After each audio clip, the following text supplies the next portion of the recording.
Okay, cool. So hi, my name is Zach, and today I'll be refuting the claim that the death penalty should be abolished in California. So we've been using the death penalty since it was reinstated in 1976 by the U.S. Supreme Court, and since then, 1,481 people have been executed. My opponent had three claims as to why they wish the death penalty to be abolished. Firstly, they claimed that the use of the death penalty is far more expensive than life in prison. Secondly, they claimed that the death penalty is full of flaws and can affect innocent people. And finally, my opponent made the claim that the death penalty is ineffective and is a violation of basic human rights. So let's take a look at the first claim made, that the death penalty is more expensive than life in prison. While on the surface, the claim is totally true. The death penalty does in fact cost more than life in prison, but there are many legitimate reasons as to why this is in the first place. According to Dr. Robert Everin, most of the costs of the death penalty come from the people who oppose the death penalty in the first place. There are so many different types of appeals put in place by proponents of the death penalty that it is becoming extremely difficult to put even someone who is guilty beyond a reasonable doubt to death. There's also another issue at play here, the fact that we are not accounting for the increasing costs of life without parole sentences. While the amount of people executed on death row is significantly decreasing, the amount of people sentenced to life without parole is increasing along with its costs. If we stop putting people to death, the number of life without parole cases will increase greatly and will eventually lead to increasing costs because of the fact that the prisoners will not be put to death. And with all that being said, the argument that the death penalty costs more is actually very insignificant.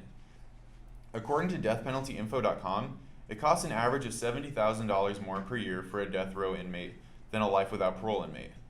With California being the 8th largest economy in the world, $70,000 is realistically not that big of a difference. Most proponents of the death penalty will even admit to the cost issue not being a significant factor.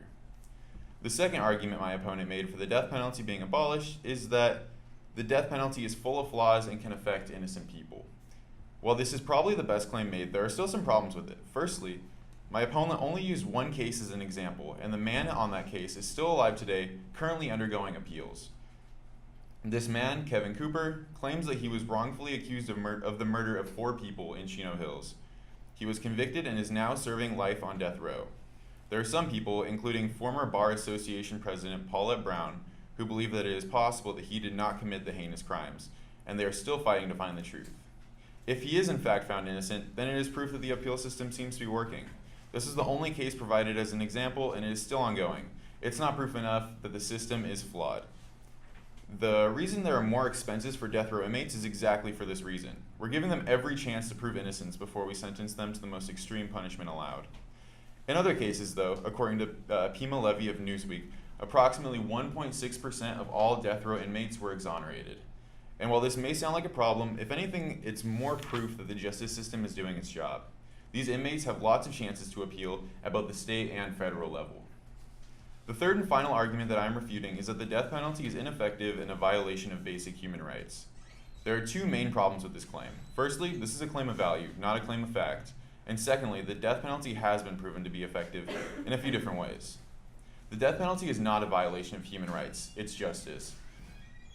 The people chosen to be on death row didn't have their names drawn from a hat or entered into a lottery. They were carefully chosen to be on death row because of their unspeakable crimes they committed.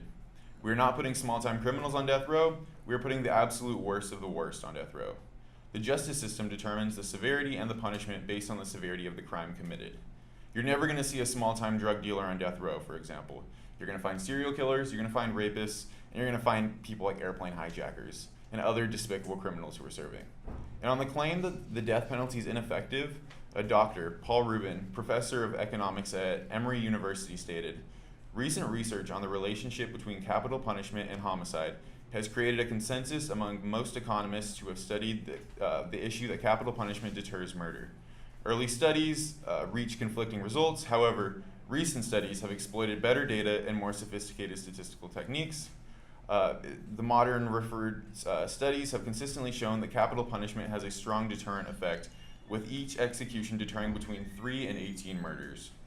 So not only does the death penalty reduce and deter the amount of murders, it also brings closure to those who have been emotionally affected by the heinous crimes committed. So to conclude, the death penalty is something that should not be done away with. The costs of the death penalty, while more expensive than life without parole, are somewhat minimal and aren't really a major talking point when it comes to abolishing the death penalty. The effectiveness to decrease murder is significant, and with the amount of appeals available to those serving on death row, it is very unlikely that anyone who is innocent will be accidentally killed by the death penalty. Thank you.